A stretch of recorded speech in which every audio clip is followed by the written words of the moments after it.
насочено. Искам всъщност да представя себе си и госпожа Вяра Георгиева. Аз се казвам Мария Валичева. Последните 13 години работя в системата на социалните дейности. Започнала съм от социален работник в отдел за социални услуги за възрастни. Минала съм през отдел за криминалитето. След това така в кариерното развитие в различни позиции, чисто така организационно и структурно с управленски функции. И в момента съм директор на дирекция здравни социални дейности в община Русе. Като говорим за социалната политика, тя се формира на национално ниво. Как се случва това? Само с 3 думи. Прави се един анализ на ситуацията в момента в страната, какво имаме като услуги, като различни форми за подкрепа на социално уязвимите, идентифицира се коя е социално уязвимата група. Това са безработните, това са хората с увреждане, това са многодетните майки, това са самотните майки, това са многодетните семейства. Това са хората, които примерно са били лишени от свобода поради това, че са изпълнявали наказание лишаване от свобода. Когато излязат от затворите, те влизат в тази уязвима група. Това са децата, които имат нужда от помощ по тяхната социална интеграция, т.е. връщането им към нормалния начин на живот. На тях им е изключително трудно и обществото би трябвало да бъде наистина по-толерантно.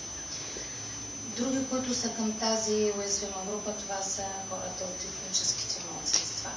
От ромския произход абсолютно всички са в рисковата група почти, защото липсата на образование, липсата всъщност на образование и тази липсата на образование е ценност въобще в семействата на децата от ромски произход и оттам всъщност децата страдат, нали, които са като заложници на своите родители. И в тази връзка малко по-нататък ще кажа каква е политиката, интеграционните политики и на правителството и на община Русе в конкретика. Други уязвими групи, това са децата и младежите, които се отглеждат в институции, специализирани институции за деца, така наречените. Това са домовете за деца, които след като излязат от институциите, повярвайте, колкото години да живеят там, все не са научени, нямат навици за самостоятелен начин на живот, не могат да презентират себе си, не могат да се презентират пред работодателите. По-им е ниско нивото от всички останали, макар и не толкова мотивирани ученици, завършващи с едно средно ниво между 4 и 5 или 3 и 4, но децата, отглеждани в семейства, просто те са будни, интелигентни, природно ли се казва интелигентни, средата е изключително важна. А децата, израснали в институция, никога не са конкурентоспособни, защото те живеят в една анонимност, както казваме. Там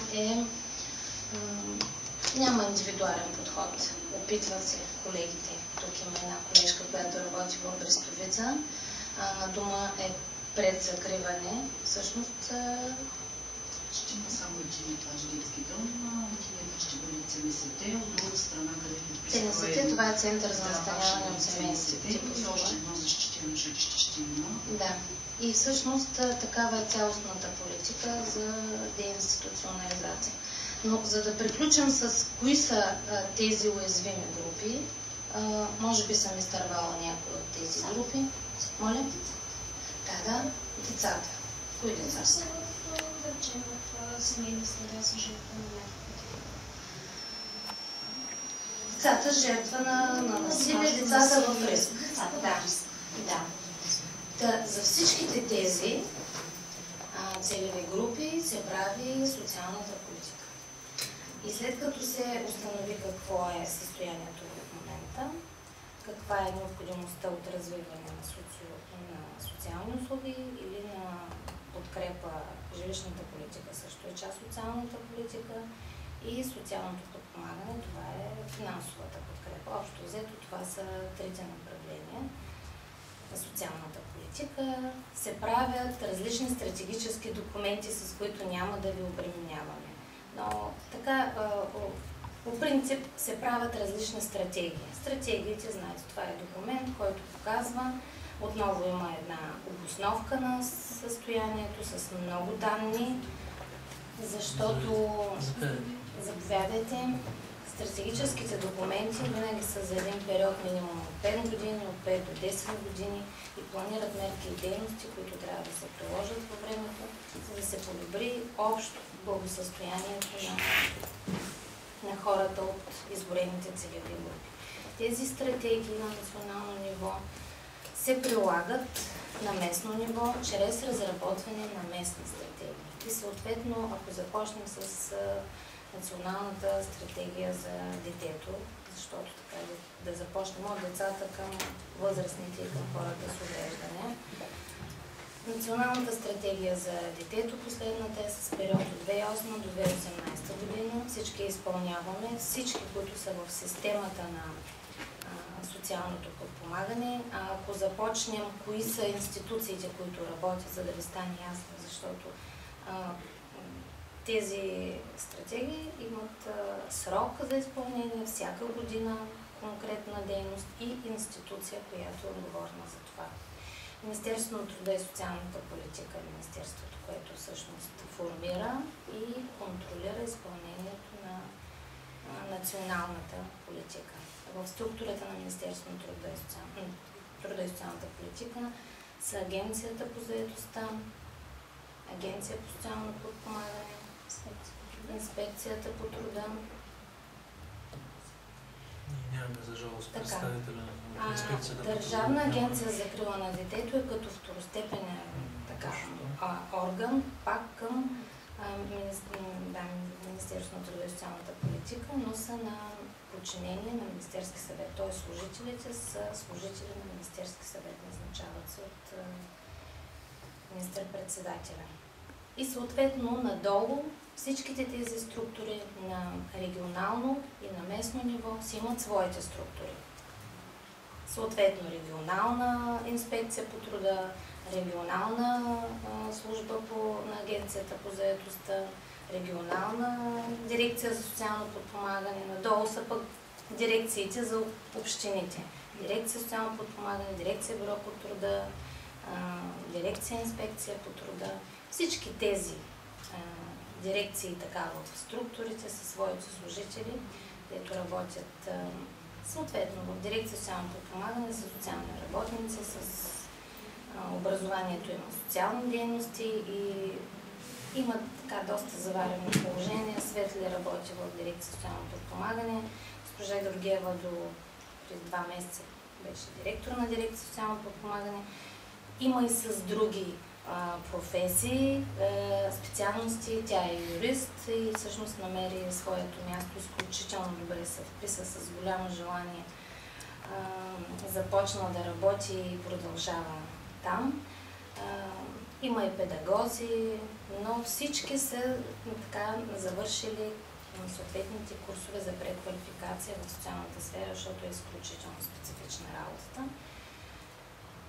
В правомощията на дирекция социално подпомагане има 3 отдела, които съответно имат 3 направления. Социално подпомагане, това са помощите, знаете, за така голяма част от хората, които са безработни, задължително условие да се регистрират в бюрото по труда, най-малко 6 месеца да имат подписи там, т.е. регистрират своето желание да търсят работа. Това е най-важното, затова минимум 6 месеца те трябва да полагат в определения ден и час, определен от трудовия медиатор. В бюрото по труда са трудови медиатори. Това са хората, които се запознават с безработното лице, неговото образование, неговата квалификация, неговото желание да намери работа и съответно този медиатор разполага с пълната информация на териториален мащаб от работодатели, които пък са заявили свободни места, за да може да свържи съответните търсещи работа с търсещите да наемат работа. В период от 6 месеца на безработните се предлагат различни курсове за преквалификация и шофьорски курсове. И разбира се, нивото, колкото са с по-ниско образование, курсовете са за озеленяване, в овощарството, растениевъдството. Когато са с по-висока квалификация, със средно образование, има курсове за шофьори. В последните години правителството реализира доста, знаете, европейски проекти и всъщност външните инвестиции ги насочва точно към човешкия ресурс. И едната от тези оперативни програми се казва развитие на човешките ресурси. И най-вече Министерството на труда и социалната политика по тази програма. Всичките проекти са по тази програма. Наистина много се залага на човешкия ресурс. Знаете, че непрекъснато върват такива програми, по които и ниско квалифицирани работници, т.е. до средно образование, които нямат възможност да кандидатстват за по-добри позиции, са включени в 6-месечни програми, в 9-месечни, в момента даже има такава програма 9-месечна, с съответните квоти, както за неправителствения сектор, частния сектор, така и за общинските и държавните институции. Всички ние, казвам отговорно, администриращи различните институции, сме ангажирани с процеса на намаляване на безработицата. Преди 2 месеца община Русе нае 40 млади хора на възраст до 29 години по програма за стажуване. За тях нямаше изискване да бъдат с висше образование, можеше да бъдат със средно. Идеята е наистина да бъдат включени в трудовия процес. За голяма част от тях това беше и продължава да е, защото те са за период от 6 месеца. Първият трудов колектив, с който се срещат, и ние изключително се стараем те да останат с много добри впечатления и още повече не само да получат специфични умения в работата на общинската администрация, но да запазим тези млади хора при нас. Специално в нашата дирекция ще се опитаме да предложим на нашата стажантка да остане, да намерим форма. Аз съм убедена, че и другите директори в техните ресори, ако имат възможност, ако нямат към настоящия момент, то при първа възможност това ще бъдат хората, към които ще се обърнем. И от друга страна, много е важно, общинската администрация е едно място, където трудно се попада.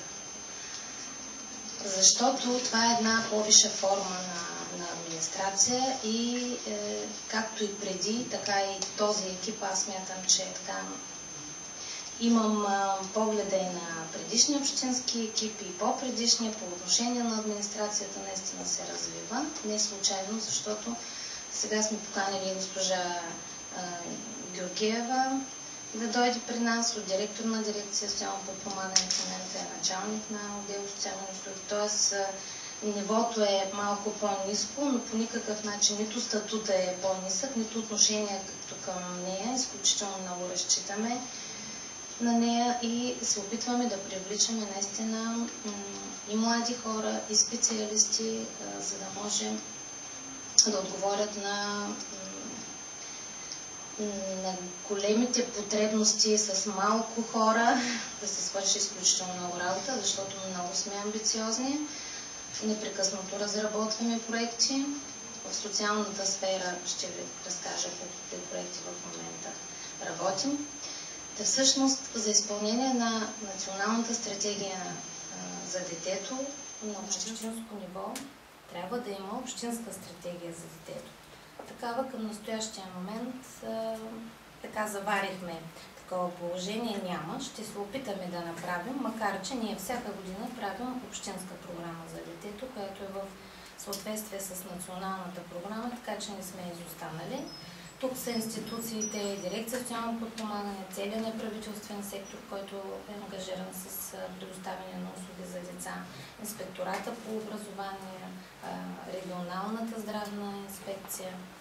Това са общо взето институциите, които заседават поне 4-5 пъти в годината по въпроси, свързани с политиките за детето на местно ниво.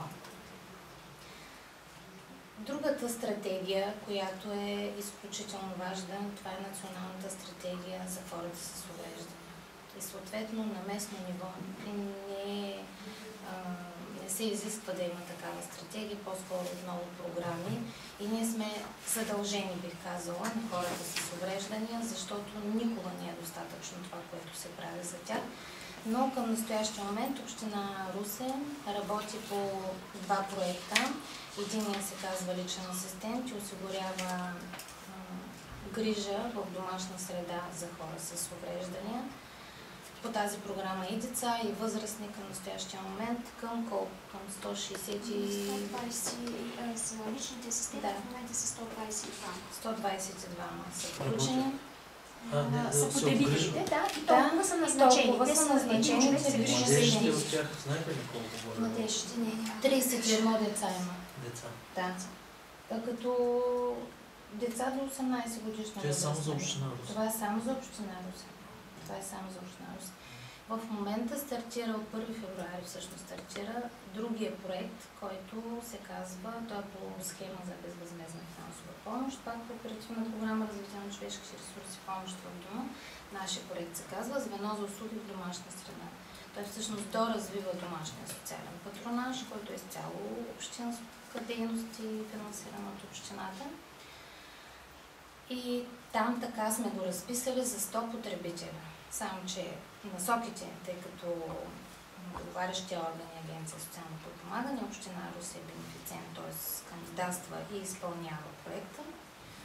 Имахме възможност с определени финансови средства и като ги разпределихме, всъщност излезе, че повече от 100 потребителя и да искаме няма да можем да включим. За тези 100 потребители 40 човека ще бъдат назначени. В момента върват конкурсите, както не конкурсите, а периода за подаване на документи, както за тези, които искат да бъдат обгрижени, така и тези, които искат да работят като социални асистенти и домашни помощници. И към настоящия момент тези, които подават документи, повечето са от пак преминали курсове, защото общо взето върват паралелно. Такива курсове се предлагат от дирекция Бюро по труда, които след това пък всъщност тези хора, които вече са сертифицирани за определена професия, да намерят своето място. Така че аз имах така удоволствието да бъда включена в тази програма и водих обучение на социални асистенти, които сега се свързват с мене вече на практика да подадат документи и да видят как се случват нещата. Отначало бяха изключително демотивирани, казвам по време на обучението, защото едва ли не някой ми е казал, че ще учат 6 месеца, за да сменят памперси. Но мисля, че в рамките на 6 месеца придобиха така една... Първо, социалната работа, това е мисия. Няма пари, така да се каже, това не е бизнес. Социалната сфера винаги е била най-слабо платена за хората, които работят за уязвимите лица. Но повярвайте ми, това е като едно заболяване. Значи, влезеш ли в тази работа, ти се увличаш, защото виждаш резултата. Няма по-мило и няма по-голямо удоволствие от това да се срещнеш 2 пъти най-малко с този чиф очи, в който първия път с надежда и с сълзи те моли за нещо и в следващия момент, в който виждаш, че той сияе, е доволен от много малкото, което се направил.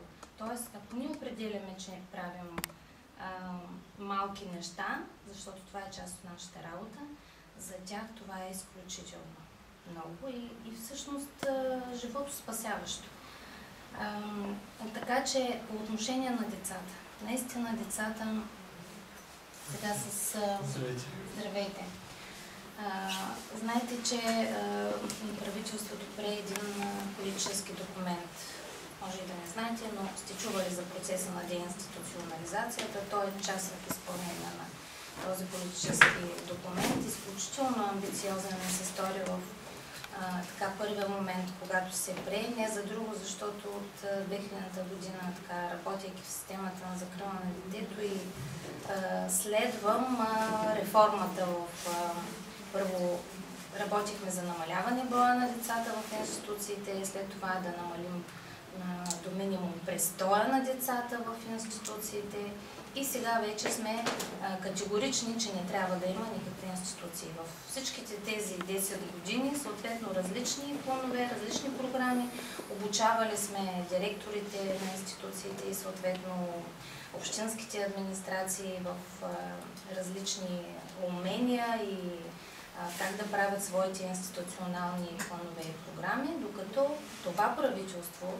което така в момента ще набира сили, за да се представи на следващите избори в още така по-добра позиция, но бяха изключително категорични и наистина се усети политическата воля, че край вече стига наливане на финансови средства в сградите на домовете. Защото предното правителство, аз не мога да упрекна предното правителство, защото системата за закрила на детето е много млада в България и всъщност така следваме на принципа проба-грешка, проба-грешка. Бяхме много обучавани от външни институции, неправителствени организации по различни методи и техния опит, само че когато той се адаптира в български условия, абсолютно или не се получава, или няма този ефект. Знаете, че България е една от страните, преди нея беше Румъния, но тя вече се реформира, с най-голям брой на институции за деца в страната само. Домовете за деца от 0 до 3 години, които се наричат домове за медико-социална грижа, където и Крис е работил, бяха 33. Можете да си представите. Те са възрастово разпределени, от 0 до 3 години са тези домове, както ги знаете, като дом, майка, дете, ако така сте ги чували. Следващите са от 3 до 7 години, след това са от 7 до 18 години и така като започне детето от родилния дом да го настаняваме в дома за медико-социални грижи, след 3 години го настаняваме в другата възрастова група. Така тези деца просто трайно са увредени. С такава симптоматика, така професионалистите казваме институционалния синдром, който е за цял живот. Много се лечат тези. Не казвам дали са от ромски произход или не, защото в последните години, ако първоначално всички институции за деца са се създали след Първата, след Втората световна война, наистина, когато наистина са били за сираци или полусираци, когато децата са оставали без родители предвид тези обстоятелства и държавата е трябвало да създаде такава форма, то в последните, може би, 20 години това не са деца лишени от родителска грижа, защото статистиката показва, и даже данните са в Националната стратегия за детето към 2008 година, че от всички институции, които към него момент бяха по 160 в цялата страна, на всички възрастови групи, то само около 100 деца, а във всяка институция има от 30 до 70, децата бяха около 12 000 или колко бяха в момента. Казвам, защото минаха все пак 4 години вече и наистина намаляват. Само 100 от тях са наистина сираци. Всичките са с родители, безотговорни родители. Но това е защото държавата е позволила да се настанява там и по социални индикации. Тоест родителя казва, сега няма възможност, като един интернатен отдел, но без да поддържа контакт, без да вижда детето, без да го взема. И така се губи връзката родител-дете. Децата страшно много се озлобяват спрямо своите родители. Абсолютно основателно са категорични, че не искат да се виждат с тях. И когато, аз само един пример ще ви кажа, една момиченца имаше, казвам от моята практика на времето като социален работник.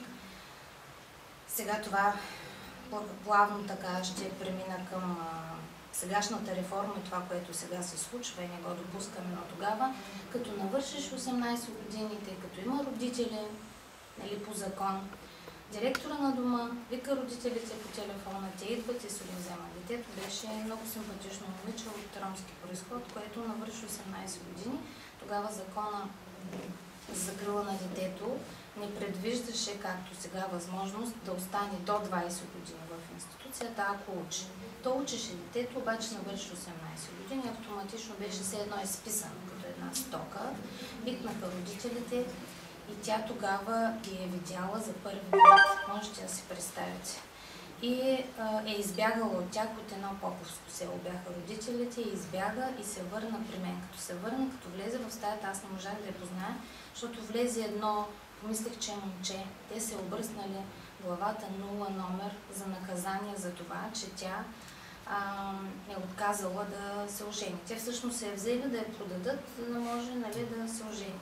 Тя дойде и каза, беше толкова оплашена, и каза, ама те са цигани. Тя не се идентифицираше, нали, че е така от ромски произход. Това е едно дете, което целият му съзнателен живот до него момент е преминал в институция, не знае ромски език, нито тяхните обичаи. Така много амбициозно момиче беше, тогава в текстила учеше. Те въобще и в институциите така ги...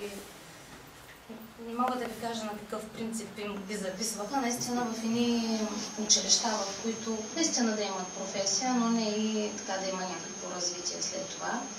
И нивото им чисто образователно беше толкова ниско, че не можеха да кандидатства след това, защото нямаше този индивидуален подход да седнат с всяко едно дете, да му помогнат. Сега се еде, сега се става, сега се мият зъбите, нали, ония режим, сега в училище, сега се спи, сега се облича, сега се красотворите.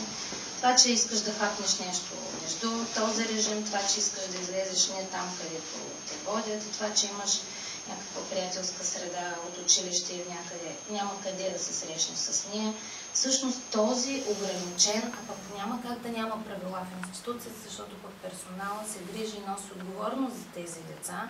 Има си правилник, в институции проверяват дали те го спазват. В един момент тези деца, в един младел са, живеят живота на някой друг, не техния живот. В момента, в който трябва да напуснат институцията, затова момичетата най-често са жертва на сексуално насилие, но те не го усещат даже, че е сексуално насилие. Те, както всеки един от нас има нужда от ласка, от любов и ние получаваме от семейството, от близкия и така нататък, то тези деца няма от кого. И първия, който ги погали и ги покани за нещо, те са готови, защото е абсолютно чисто и биологично, и емоционално имаме нужда от някаква ласка.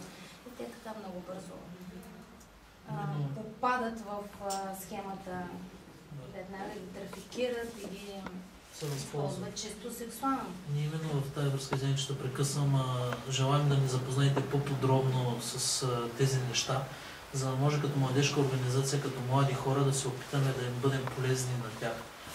Имаме идея другата седмица да поканим пробационната служба и адвокатска колегия, така както вие сега ни изнесете на лекция, за да може да се опитаме да помогнем пък на тези млади хора, които са осъдени на пробация, преди да влязат в една такава институция като затвора. Знаете, след това трудно влизат в правия път.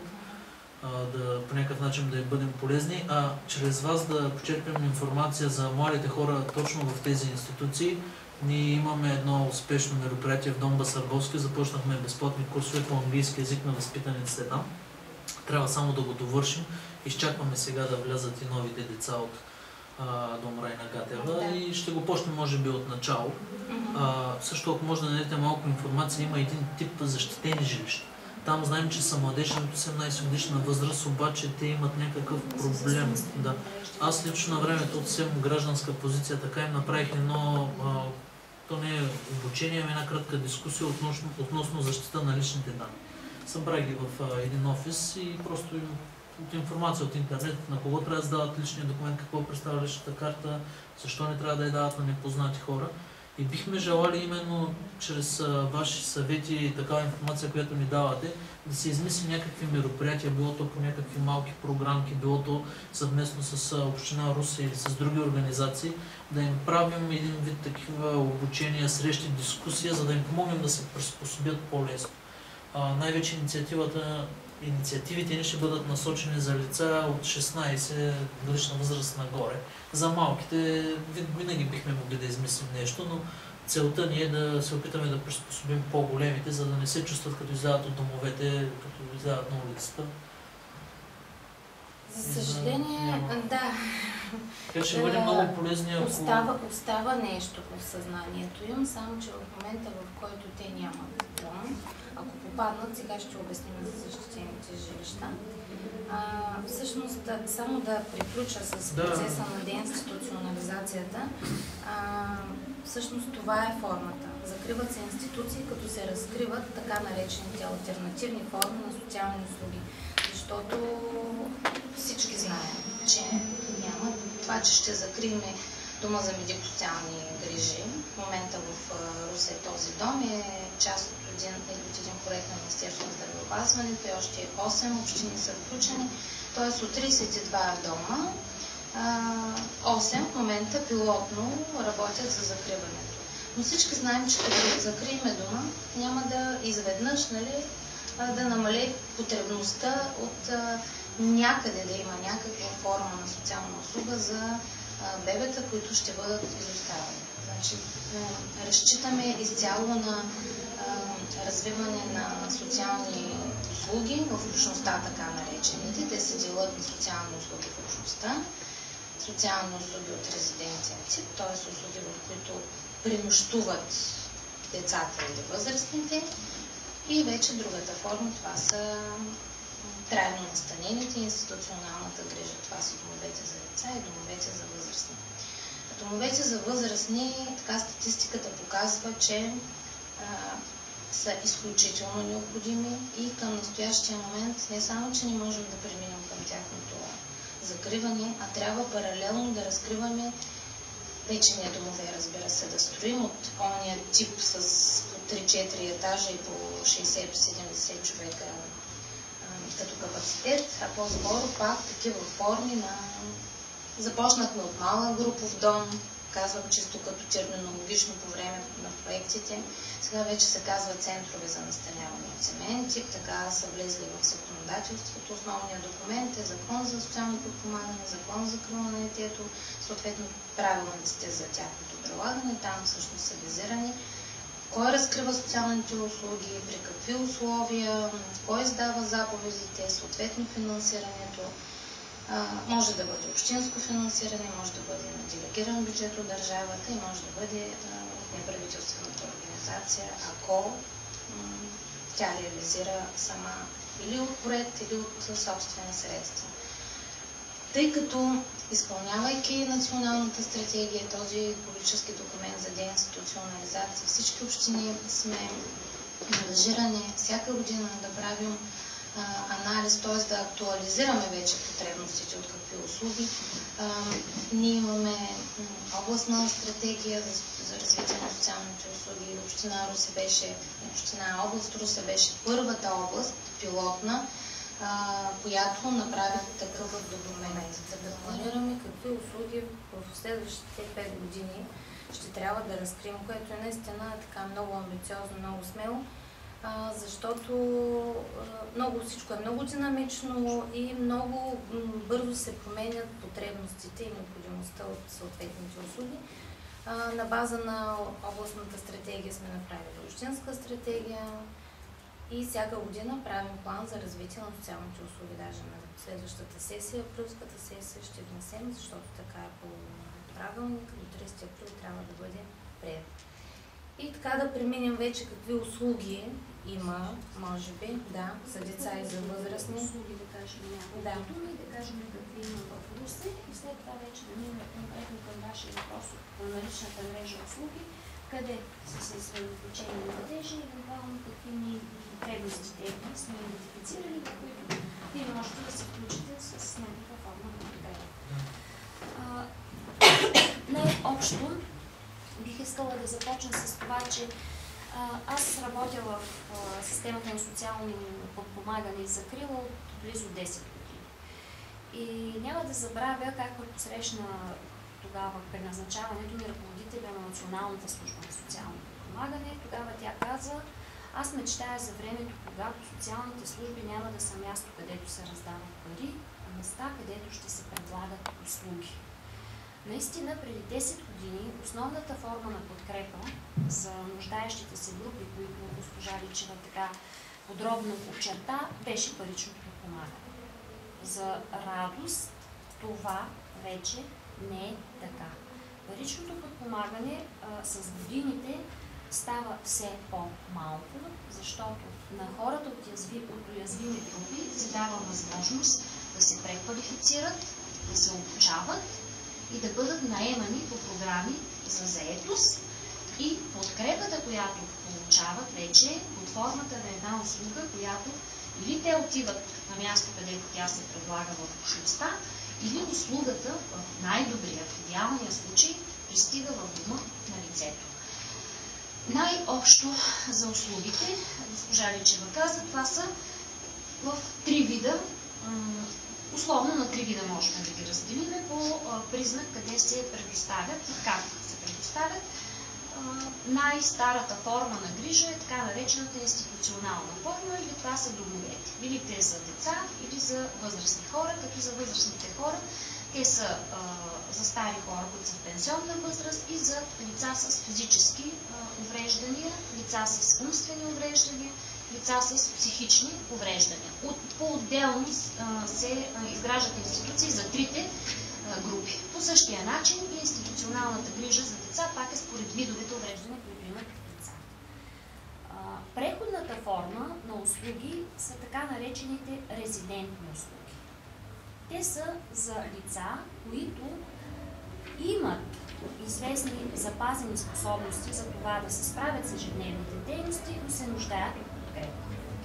Резидентни услуги са центровете за настаняване от семейни тип и защитените жилища. Какво е характерно за тези услуги? Те наподобяват семейния модел на грижа, семейната организация, защото са с места не повече от 15. 12-15 човека се обгрижват в такива резидентни услуги. И следващата група са услугите в общността. Там, където хората живеят в домовете си и ползват услуги може да бъдат в центрове социална рехабилитация и интеграция, където получават психологическа подкрепа, правна подкрепа, срещат се с различни видове специалисти. Могат да посещават дневни центрове, където прекарват целия ден, пак с организация от доставчика на съответната услуга. Друга форма на дневните, най-общо социално-консултативните резидентните приютите, пропуснахме приютите, там се настаняват деца и тук след малко, като говорим за него, ще кажем и новия модел на... Ще се похвалиме с новия модел на грижата в приют, в който успяхме така да убедиме агенцията, че трябва да го има.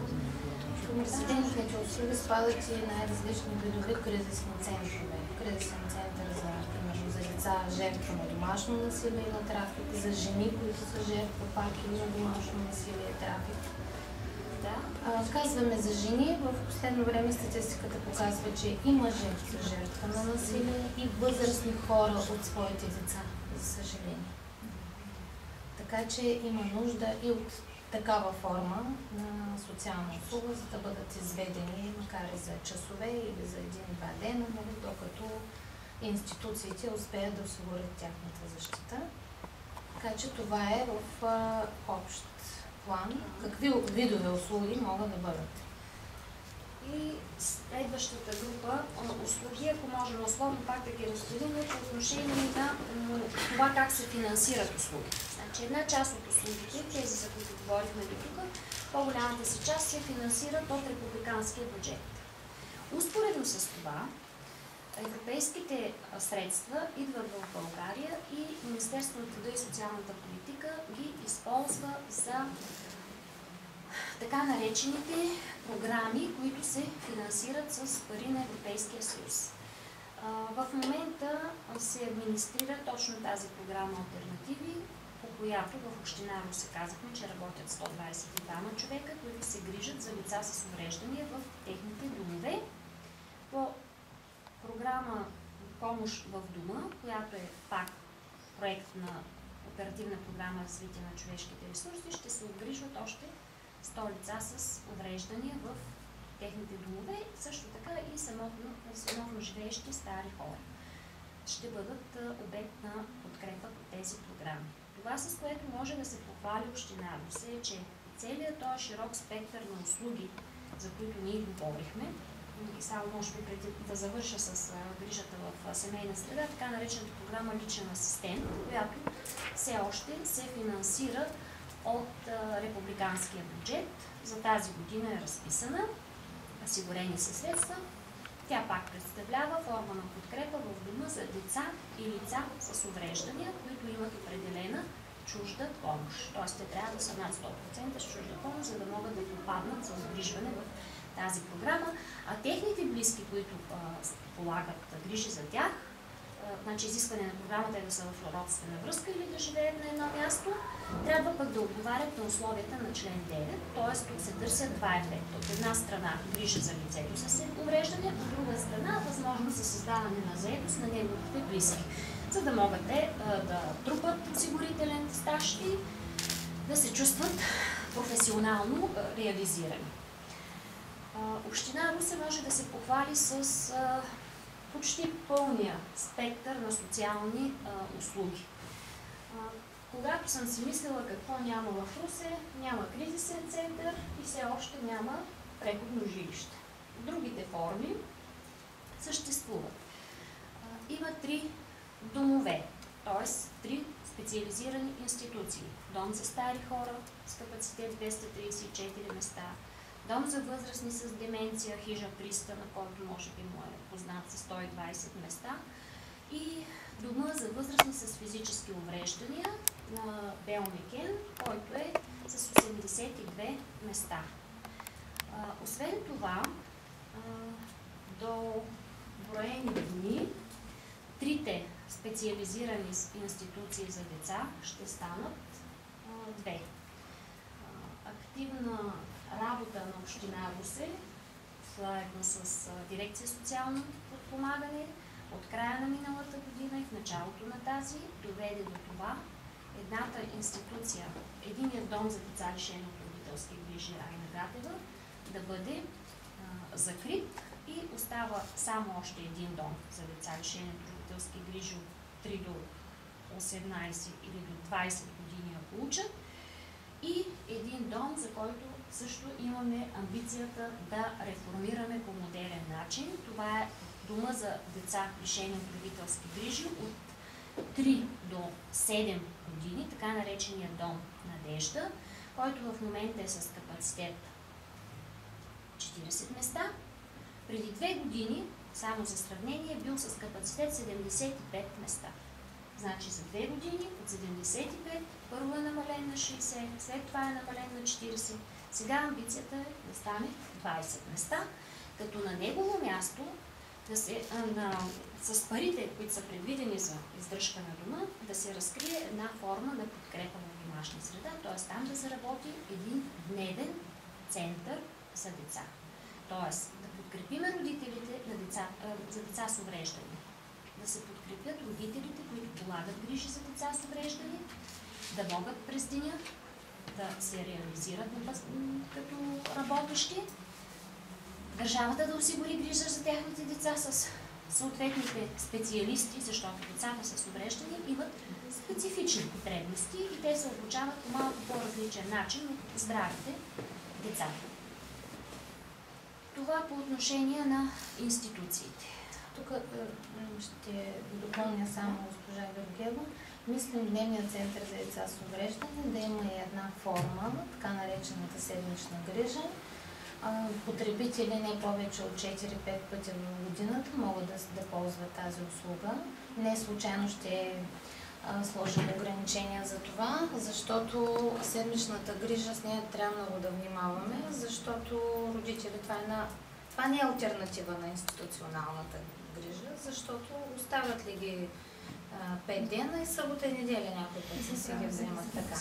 Тук имаме съвсем нещо друго в предвид. Искаме да подпомогнем родителите на деца с увреждания, ако трябва да отидат те на някакво лечение, да отидат на някаква почивка, защото изключително е тежко 24 часа в денонощието да се грижи за такова дете, да имат възможност, ако решат за една седмица, да го оставят на специализирана грижа.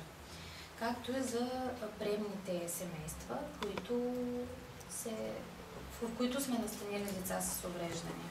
Ако искат да отидат те на някаква почивка или на тях им се налага да пътуват някъде, приемната грижа също е част от услугите в общността, така наречени, поне така е в наредбата за критерии и стандарти за социални услуги за деца, в това приложение, но това е една много съвременна услуга, чували сте много. Ако трябва да говорим за нея, само една тема трябва за приемната грижа, осиновяването, това са много такива направления, превенция на изоставяне, реинтеграция. Ако имате желание, в последствие някой от тях, Светлото също ще се подготвя, защото тя е специалист вече. Да? Ако проявявате интерес, защото популяризира тази възможност за осигуряване на приемна грижа. Може да бъде много полезно с това. Имах даже конкретен случай, извинявам се, че ви прекъсвам, за детенци, което е с децата и говорим в приемно семейство. Ето това е индивидуалната грижа. Това е индивидуалната грижа. Просто беше много хубаво за това. Децата в институции никой не забелязва кога им е първото зъбче, кога е първата усмивка, кога е първото протягане. Нали, в семейството ето си имам 2 деца и всичко ми е описано в едни тетрадки. Нали, такава радост. Със сигурност родителите, бащите по същия начин са наблюдавали, са така отговорно са описвали и помнят всеки един първи момент, което нещо за първи път във вашия живот се е случило, то е толкова значимо за тях. Е тази радост, това внимание, децата в институциите да няма. И оттам така се ощетяват, защото един човек трябва да бъде научен да обича, за да обича. Нали, той няма, това е дефект, който го няма. И точно тези деца имат проблем с превързаността. Сигурно сте чували, може би, ако сте ходили в домове, в момента, в който отиде външен човек при тях, те го хващат, прегръщат и искат да се тръгнат с него. Те нямат този страх от непознатия, нали, както в семейството учим децата толкова бързо, нали, да не тръгват с непознати. Те имат такава потребност да са в нечии ръце и с вниманието за тях, въобще не подбират кой що е. Ето за това всъщност се случват тези неща. И за младежите, които завършват домовете за деца лишени от родителска грижа. Въпреки това, че в последните години, като станат на 16 години, започва работа с тях, за това те да добият умения, да се презентират на пазара на труда. Те вече излизат в реалния живот. Нямат подкрепа на родителите си. Първият основен проблем, който имат е жилищния. Вторият проблем е работа. Те се намерят работа, могат да се намерят и жилище и да започнат самостоятелно. Ще всички ли учат? В смисъл, на защитените жилища? Защитените жилища не. В защитените жилища, значи на територията на община Русе има 3 защитени жилища, в които общо са настанени 22 младежи и девойки. Те са по-голяма част от тях, да ви кажа 98% от тях имат увреждане. Те са с умствени увреждания, 75% лека или умерена степен. За това са там. Тоест държавата може да осигури грижа само на най-уязвимата група от завършващите домовете за деца лишени от родителска грижа. В никакъв случай не може да подкрепи всички. Значи тези, които са пълнолетни, тези, които са здрави, се предполага, че трябва да са развили достатъчно умения, за да си намерят работа, да си намерят квартири, да се справят. Само да допълня за тези здравите младежи и девойки, които напускат институцията, има една форма за продължаваща социална услуга, нарича се наблюдателно жилище. Те са с изключително малък капацитет, 5 до 6, до 8, от 5 до 8 места. И идеята е там почти без персонал. В смисъл един социален работник, който те са здрави, и физически, и психически, завършили са училище, но имат нужда от подкрепа да си намерят работа и все пак подкрепа да организират сами ежедневието си. За тези, които не могат да си намерят работа още, какво се случва с тях. И някакъв контрол. Но този контрол е по-скоро подкрепа, защото те са вече пълнолетни. Всеки носи своята и наказателна отговорност, и морална за това, което прави. И всъщност така е разписано в методиката за този тип услуга, че в наблюдавано жилище не може да остане повече от 1 година. Тоест това не е така продължение на институцията. Успял да влезе в едно жилище безплатно и до безкрайност. Не, това е поредната подкрепа, която може държавата и съответно общината, ако разкрие такава услуга на местно ниво, да подаде ръка за последно, дето се казва, но наистина трябва да са много мотивирани, затова и подбора трябва да бъде много качествен за такъв тип услуги, за да има ефект, а не да живее 1 година и отново да е на улицата и много често така. С другите колеги, които като го разговарят от пробацията, ще видите, че и клошари има, и така от специализирани институции напуснали, просто стават обект веднага на така. Те извършват престъпления или пък те са обект на престъпления, защото ги манипулират и чрез тях други хора извършват престъпления. Така че това е другата форма на наблюдавано жилище. Има такова, но то не е делегирано от държавата дейност. Неговата дейност се подкрепя от, колко знам, католическа организация. Тя финансира едно такова наблюдавано жилище, което е тук на улица Баба Тонка.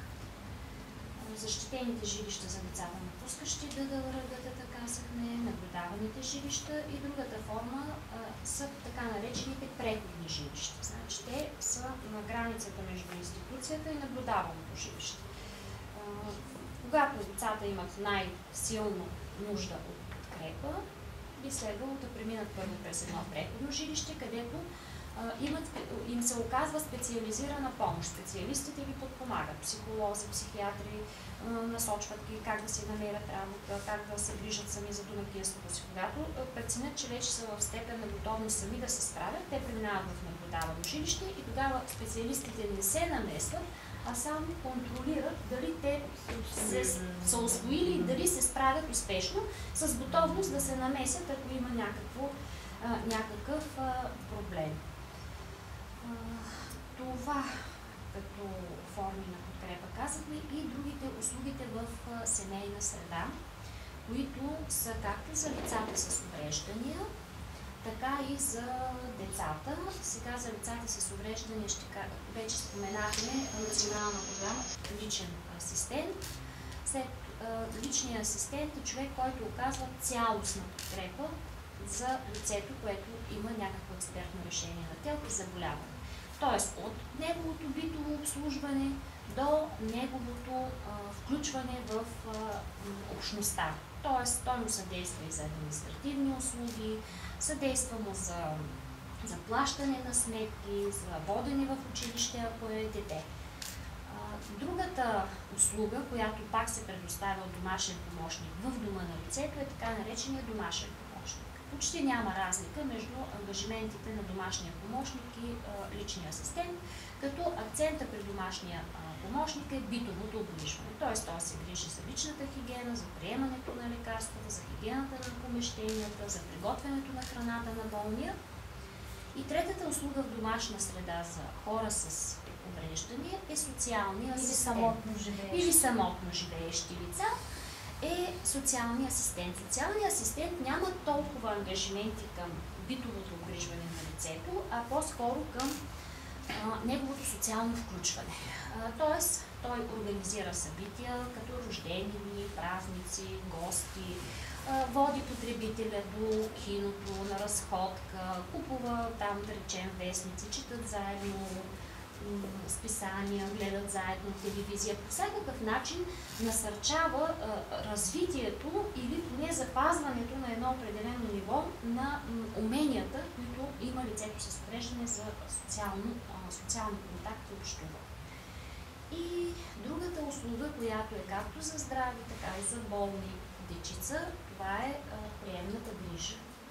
Приемната грижа се осъществява от така наречени приемни семейства, които се подбират от екипа по приемна грижа в общината в момента, които преминават съответните обучения, в хода на които специалистите преценяват дали те имат готовност за това да приемат в семейството си дете и да се грижат за неговото цялостно развитие. Това е една модерна форма на подкрепа за децата и това в момента е нашия основен механизъм за това да прекратим от една страна настаняването на новородените деца в институциите и от друга страна тия, които вече са попаднали по някакъв начин, да ги изведем оттам и да ги настаним в приемни семейства. Приемните семейства получават заплата за това, че полагат грижи за тези деца, ако са професионални, ако са доброволни. Ако техният социален статус е достатъчно висок и материалният им статус позволява да гледат детето доброволно, имат желание и качества, няма пречка да полагат грижи за детето и без да искат за това да им се заплаща. Сега последните промени в законодателството насърчиха, точно отвориха вратата, така да се каже, за по-широк кръг хора да могат да станат приемни родители, защото с приемния родител вече се случва граждански договор, а не трудов договор, както се случваше преди години. И имаше неудобство в това да съчетаеш два трудови договора. Нали, примерно, ако работиш по един трудов договор, сега това вече и да бъдете можете да работите и да бъдете приемни родители. Така. Защо никак да работим и си гледаме децата? Във всички случаи приемната грижа не е осиновяване, това е временна грижа. Приемният родител знае, че полага грижи за едно дете, докато за него се намери някаква алтернатива. Каква може да бъде альтернативата? Да се върне в биологичното семейство. Ако той е имал някакви проблеми временни, преодоляло ги, не може да си гледа детето, но след това вече има желание, детето може да се върне в биологичното семейство, а ако биологичното семейство няма ресурс и желание да се грижи за него, то може да бъде дадено на осиновители, които вече да пълно да го осиновят и да го гледат като своя дете. В двата случая, независимо от това дали е доброволен приемният родител или е професионален, той получава месечна издръжка, гарантирана от държавата, която е диференцирана според възрастта на детето, за нуждите на детето. Ако детето е с увреждане, има допълнителни парични помощи, защото тези деца имат малко по-големи разходи. Сега, с какво може да бъде полезна младежката организация? Поред мен, прокламирайте идеята приемна грижа на първо място. Това и другото, което е, аз в петък бях в едно от защитените жилища, наистина настанените младежи там имат огромно желание да общуват с външни хора от общността. Такъв е и смисъла на тая услуга, да се насърчава общуването с хора от най-близката окръжаваща среда, да речем. Те правят такива отворени, с които да насърчават. И всяко едно умение, което е изградено в тях е полезно. Значи, умението да го научиш да си ползва дебната карта, или да го научиш да пазарува сам, или да го научиш да стига по някакъв маршрут до някъде, където би желал да отиде, те са много важни за всяка една такава. Вие като млади хора, може би така като възрастни по-близо до тях, като разбирани.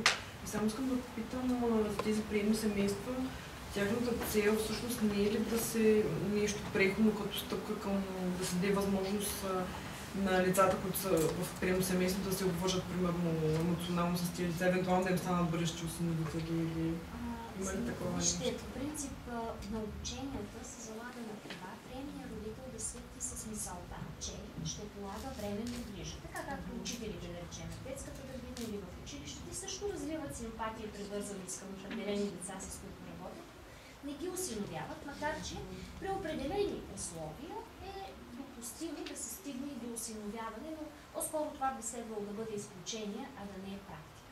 Защото в другия случай говорим за скрито осиновяване, което редки ли са случаите на следващо осиновяване след като осиновяване, но не от приемни семейства. Осиновяват се деца от приемни семейства, но не от приемните им родители. Осиновяват ги други хора, които са подали съответните документи и да, е минала процедура за тях и те са одобрени като осиновители, предложено им детето, те са един вид като работа. Да, това е професионална грижа, точно това е идеята. Професионална може би грижа повече за пенсионери или по-възрастни хора, защото за млади хора някак си. Но аз като млад човек ми е малко трудно да приема. Тъй като приемната грижа отново при нас е така въведена от чуждия опит. В щатите, почти във всеки щат има по 200 до 500 приемни семейства, чакащи да им се настане дете. Тоест, това е идеята, това е едно оборотно, дето се казва приемно семейство. Не да го обучим, да му настаним едно дете, и понеже семейния кодекс от 2011 година, не от 2010 година, дава тая възможност, ако приемният родител една година се е грижил за това дете, създала емоционална връзка, тя е взаимна и всъщност социалните работници отдел за закрила на детето, които наблюдават това семейство, дават добра оценка, да, те се грижат и може да се приеме към осиновяване. То естествено не изключва цялата процедура. Те отново трябва да подадат за осиновители, да бъдат оценени, да бъдат вписани, детето да бъде вписано в регистъра за осиновяване и вече съда да извърши осиновяването. Така че идеята ни обаче да не го губим като приемно семейство. Впоследствие вече защото изключително са малко нашите приемни семейства. Макар че казвам малко, и пък можем да се похвалим, защото в рамките на една година над 20 семейства. Те бяха години наред 5, сега са вече на 20, т.е. Чех има и млади хора със сигурност. Да, има и млади хора. Едно от условията е да са двойка. Може да са. Няма. Имаме и две приемни семейства от ромски произход, които са наистина нашата добра практика. Да. Родители са те, много качествена грижа предоставят и качествени са семействата точно за това, защото много професионално си вършат работа. Имаме, условно казано, 5 приемни семейства, а пък сме направили примерно 7 настанявания. Тоест, приемат детето, грижат се за него, идват осиновителите, съдействат в процеса за опознаване на детето с кандидат-осиновителите. Случва се осиновяването, настаняваме друго детенце. По този начин едно приемно семейство в рамките на една година, ако ти изведе 2 деца от институция, по-добре да имаме едно такова семейство, отколкото да имаме 2 приемни семейства, които са готови и чакат, ама казват, ама имам някакви съображения, не мога да го взема това дете, защото примерно той на 3 години, пък аз искам да населя. Така че добра работа по приемната грижа и това, че са добре обучени и им е създадена правилната нагласа. Те много добре са възприели ролята си на приемния родител. Да, и са напълно наясно, разяснени са им нещата, че това дете един ден не може да бъде върнато в биологично семейство. Или осиновено. Било то в чужбина или... Ами сред младежите, как бихме могли едни такива обучения, не само на младежите от защитени жилища, ами много на Сърбовски на 16 годишна възраст и ние такива открити срещи, както ние си правим, да можем да ги каним тук, да се опитваме да ги приспособим, би имало ефект. По-скоро едно проучване, какви теми биха били полезни за тях, защото те наистина са големи, вече 16 годишна възраст. Една от идеите, които така горе-долу още не съм обсъдил с останалите приятели от Сдружението, евентуално не знам какви са условията на двете висши учебни заведения тук в града, по какъв начин правят някаква такава дейност, за да запознаят тези млади хора с техните специалности, възможности за реализация. Чудесна идея. Защото за мен е важно средата. Ако успеем да им Аз сега ще кажа идеята на доцент Нунев. Доцент Нунев, знаете, той е наш общински съветник от политическа партия ГЕРБ и всъщност преподавател в Русинския университет. Всъщност той инициира от миналата, т.е. тази учебна година, 2013-2014, да има специално социални дейности към катедра обществено здраве. Само че, не знам, нещо се обърка и започнаха само с магистърска програма, но от следващата учебна година сега, тази есен ще има и бакалавърска, защото идеята е да е бакалавърска, след това магистърска. И те изпаднаха в един параграф 22, защото пък за магистърска трябва да имат завършили бакалаври и чакаха от някой друго висше учебно заведение да дойдат. Ние тук положихме основата с земеделския колеж. Имахме едно открито обучение, което беше подкрепено от народните представители относно здравословния начин на живот и сме в добри позиции там. Евентуално да заведем младежите от тези институции, да посетят учебното заведение, да видят, да говорим с самия учебен ръководител там, да търсим евентуално някакви възможности, чрез билото организации, чрез физически. Примерно. Това е идея. Би могло и с социалните дейности. Аз мисля, че социалните дейности. Да. Защото в земеделието... Може пак нещо, което нямам нищо напротив Исурсенски университет. Въпросът е да видят, че има възможност, като излязат да се опитат да се повишат квалификацията, за тях ще е по-добре, за обществото ще е по-добре, защото ще влязат в друга среда. И за самия университет ще си е една страхотна реклама, примерно, че има някакви специални преференции за деца в неравностойно положение. Шуменския университет имаше такива преференции. Всяка година приемат 2-3 деца. Как става заплащане? Имаш ли представа? Няма. Със сигурност знам, че няма такава оперативна програма. Преференциите е, че с много по-нисък успех влизат общо взето. За жалост виждам, че повечето младежи са се в текстила, в ТОХа, ЖП-то, се за жалост такива средни училища, където учебният процес не е на ниво, както една математическа и икономическата гимназия Христо Ботев. Но социалните дейности наистина са много близки до тях, защото това е една от целевите групи. Да. Те ще бъдат изключително подкрепящи, разбиращи и ще е много по-лесно. Или това, което ще работят. В смисъл, първо ще учат. Първо ще учат, след това ще работят. И ще положим началото с едно обучение, само трябва всеки да помисли на каква тема. Билото даже пак да повторим защита на личните данни или сега особено си ни предстоящи избори, да им покажем да не се подават на манипулации и така нататък, защото те специално защитените жилища имат право да гласуват, доколкото те са пълнолетни.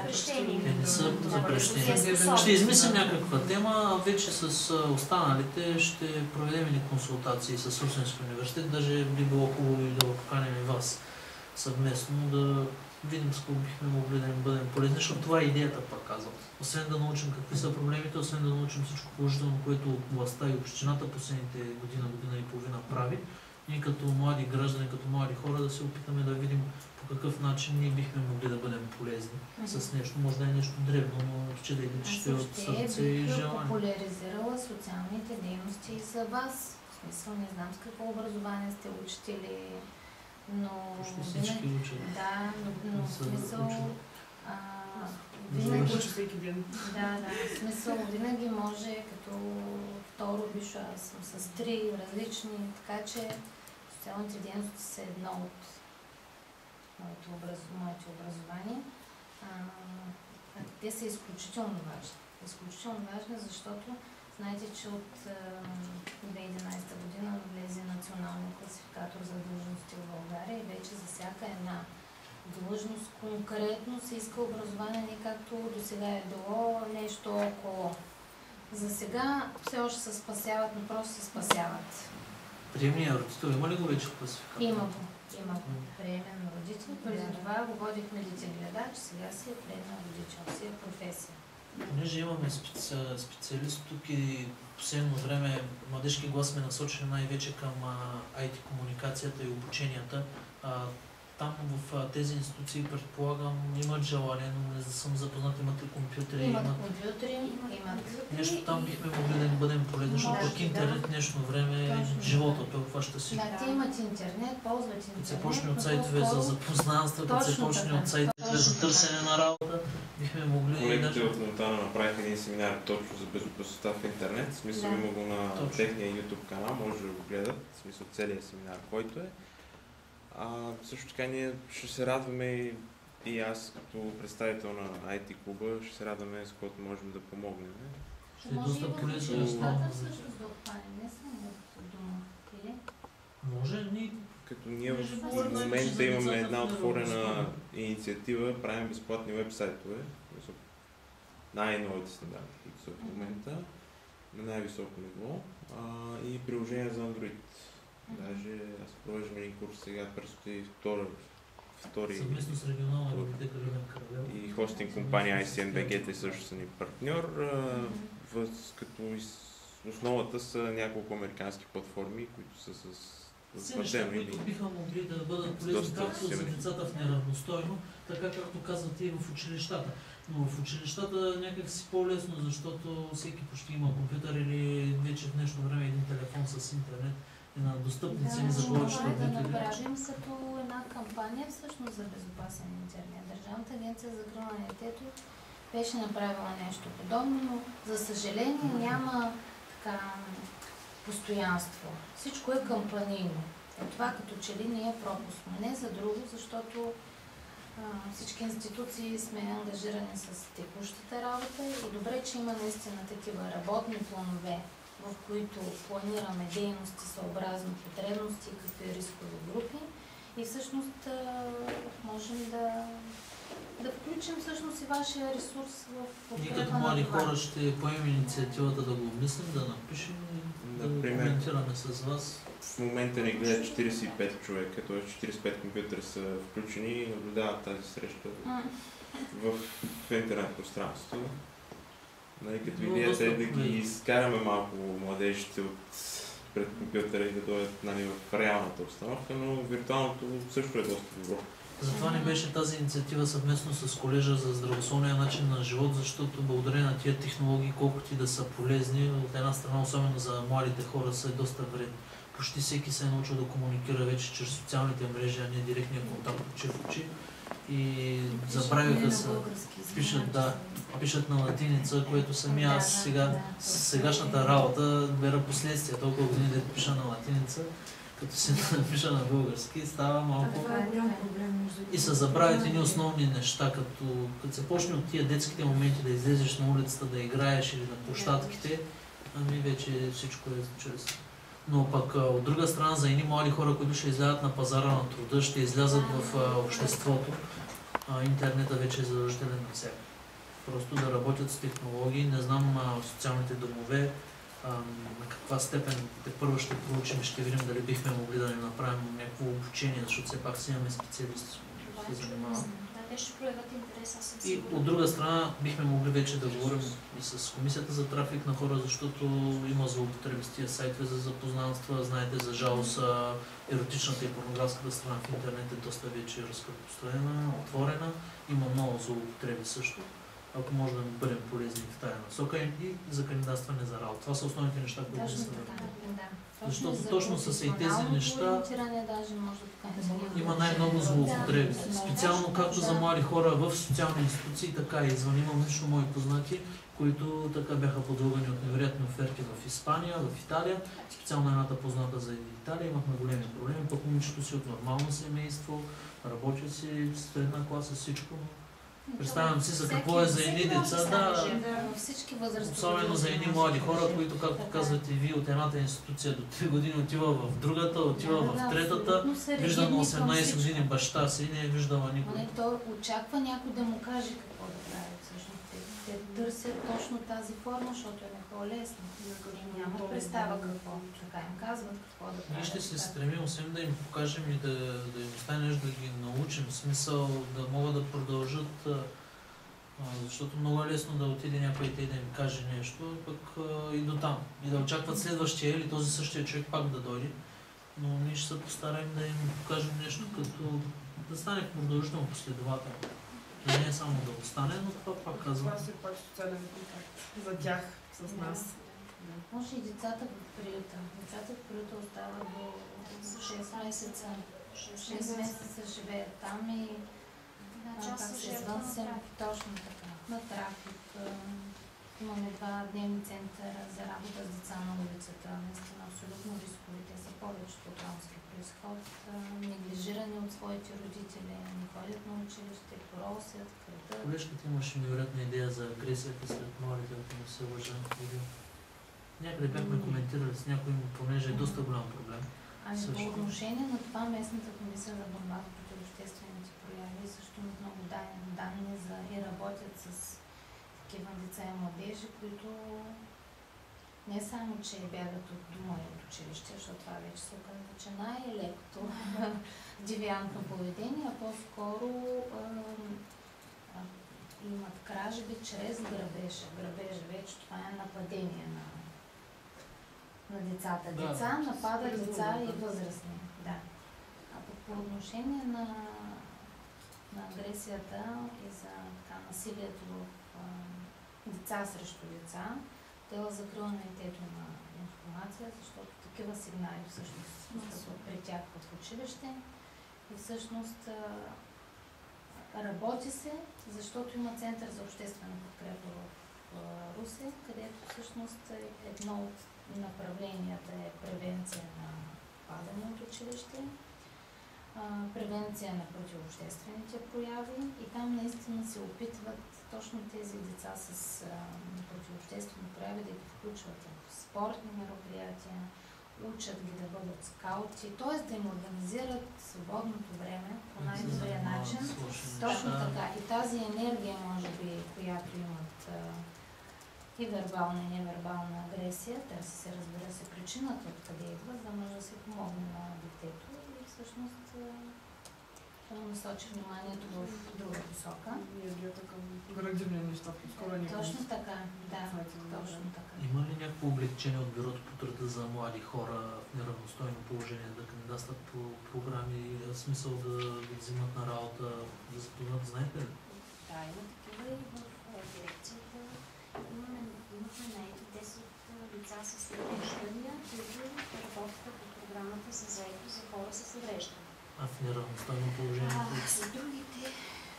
Неравностойно имаме предвид трайно безработни или такива напускащи институции. Напускащи институции. Те влизат в така наречената уязвима група, но ние трябва да ги поставим, всъщност да са равнопоставени. Тоест не ги гледаме да ги обгрижим специално по някакъв начин. То за това голяма част от тях се справят много добре.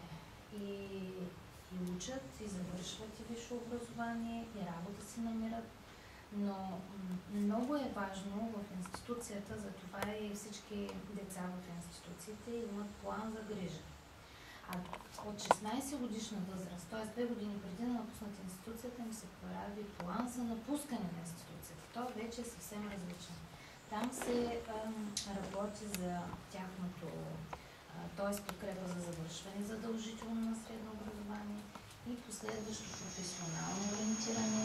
Правят им срещи с дирекция Бюро по труда, дирекция социално подпомагане, колегите, които всъщност тези, които са с увреждания, за съжаление, защото за нас е важно всяко едно дете, като напусне институцията, да знаем къде ще отиде.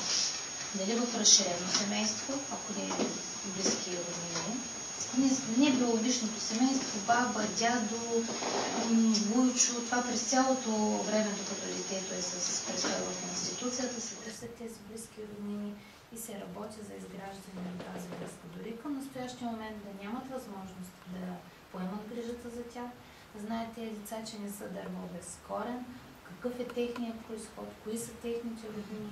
И всъщност, точно когато оставиш, не притискаш тези близки роднини, да ги задължиш да вземат това дете, а по-скоро да им дадеш възможност да ги помолиш, да им дадеш време да свикнат един с друг, защото децата понякога и те са всъщност абсолютно са прави, те са барометър. Толкова са истински децата.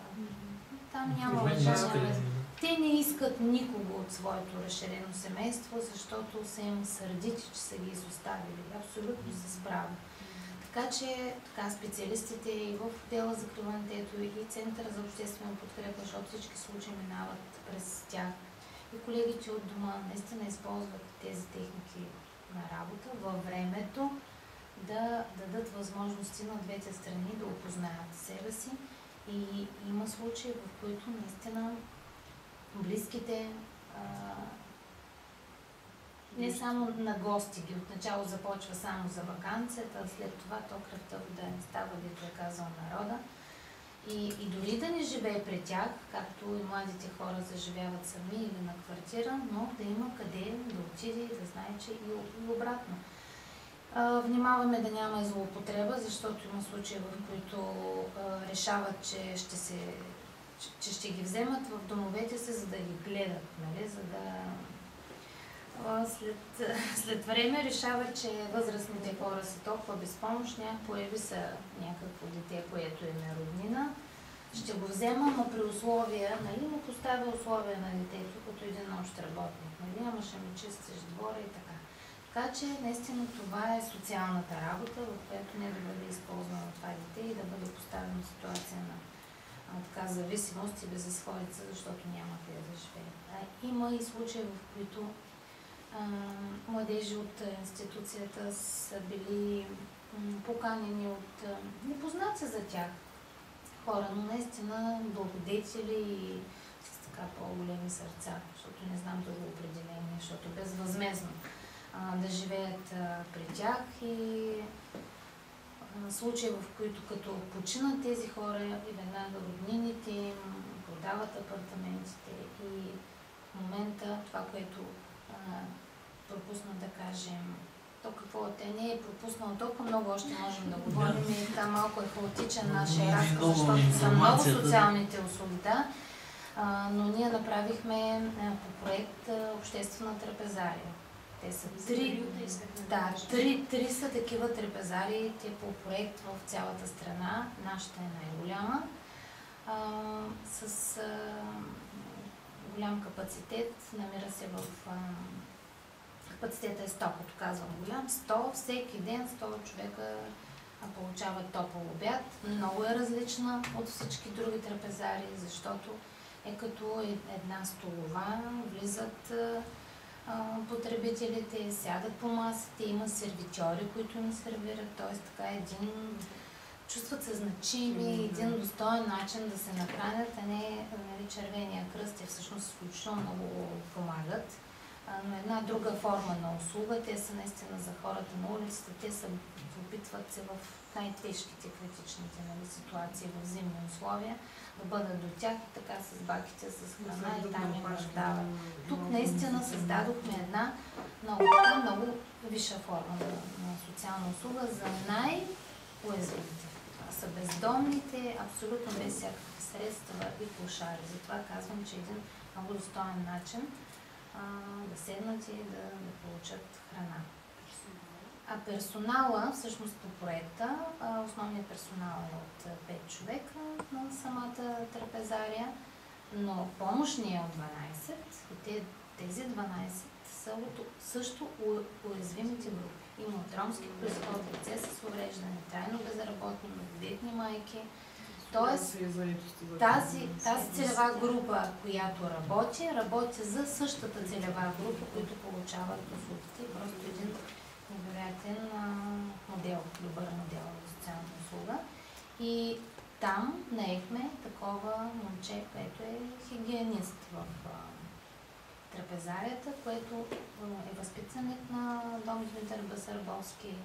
Почти 10 години е живял при една възрастна жена. Тоест, той е бил така условно устроен, поне по отношение на жилищните условия и явно тя е от пенсия, го е подпомагала. Той периодично е намирал работа, но просто това са наистина и млади хора с дефицити и голяма част от тях нямат никакви трудови навици, както всички ние, когато започнем, то се изгражда във времето. Но губят интереса. Много бързо, не са порити, няма това постоянство. И това е точно от институционалната грижа. Нищо не са правили сами. И във времето това е останало много така тежък това. И така го наехме на работа а пък за приюта това, което искахме да кажем, че отново разкрихме първия приют в България, приют за възрастни. Няма до сега в тази си форма. До сега е имало зимни центрове за временно настаняване, които са до 3 месеца. Или през зимата само, както и по-миналата година не по-миналата, а миналата зима всъщност, ако може така сезонно да определим. необходимостта на бездомниците и клошарите ги прибрахме в зимен нощен подслон, което така поне за мене беше много жестоко, защото само през зимата и само през нощта и първо в 10 часа преборихме се до 10 часа поне да не е в 9 сутринта, се заключва и отново са на улицата тези хора. Тази зима наистина беше благосклонна към всички нас, но предната беше изключително студена.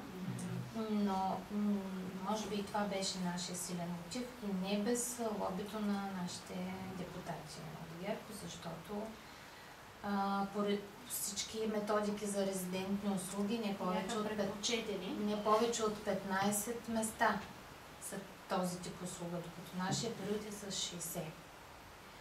Така че ние ще приемаме от цялата област и в момента всъщност Каритас управлява тази услуга. Първо беше абсолютно доброволно до този момент. Сега проведохме конкурси. Единственият доставчик, който се яви на конкурса, но сега сме в процедура на сключване на договор и вече делегирам бюджет, т.е. държавата чрез общината ще финансира тази услуга.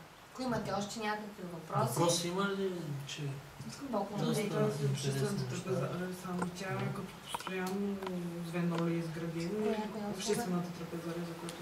Тя е по проект в рамките на една година, но Община Русе има ангажимент абсолютно по всички проекти по оперативна програма Развитие на човешките ресурси. Общините, които кандидатстват и получават външно финансиране от Европейския съюз, се задължават с цел устойчивост на услугата да я продължат.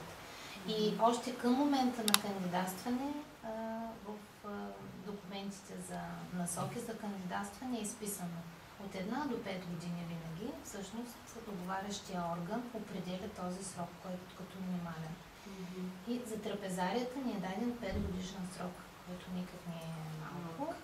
И всъщност по проекта изтича финансирането през месец юли сега тази година и ние сме заложили в общинския бюджет средства до края на годината изцяло от общинско финансиране и съответно ще преминем в следващата година с общинско финансиране, но вече ще доразвием тази услуга. Приятели, някакви други въпроси, нещо? Значи основното, което така може да е в плюс, освен че ще можем да помагаме при някакви идеи за инициативи, е, че приемната грижа всъщност е един вид професия, колкото и така малко трудно да звучи за някой. И че ще бъде наистина в плюс да я разпространим сред младите в Русе. Аз по този повод засетих за един пример, който искам да споделя с вас. При мен дойде момиче, бих казал, който е студентка втори курс, инженерен дизайн от ромски произход и каза, искам да стана приемен родител. Може ли? И аз казах, естествено, вече може. Беше много заинтересована. Младо момиче, де факто на 20 години, ако не се лъжа. 19-22. Ако имаш контакт с това момиче, аз те моля да ни свържи с нея, защото пак благодарение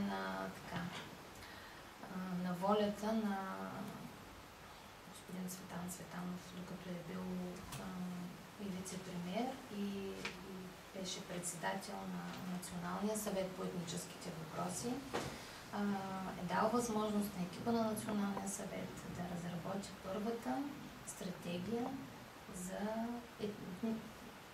Той е в един по-общ такъв аспект за интегрирани политики, но касае изцяло стратегия за интеграция на ромите. И всъщност България е първата страна в Европейския съюз, която е направила такава стратегия. След нас са останалите. Това е важно да се знае, че нещо сме направили.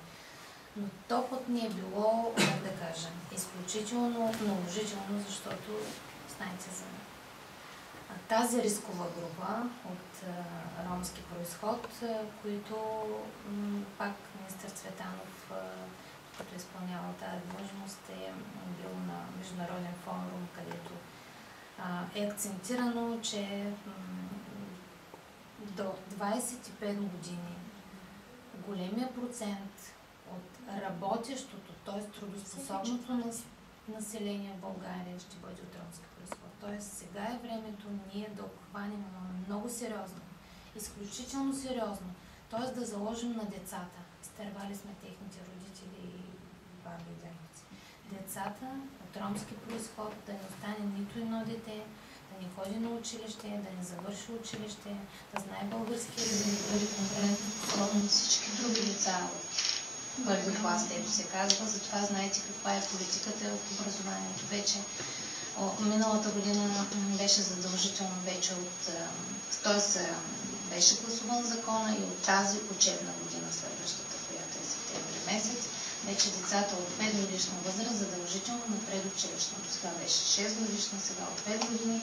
А в новия закон, който така не можаха да го приеме 41-то Народно събрание, но остава, разбира се, в работен вариант и ще бъде разгледано в следващото Народно събрание, е за деца от 4 годишна възраст вече с задължително предучилищна възраст, да посещават предучилищно образование.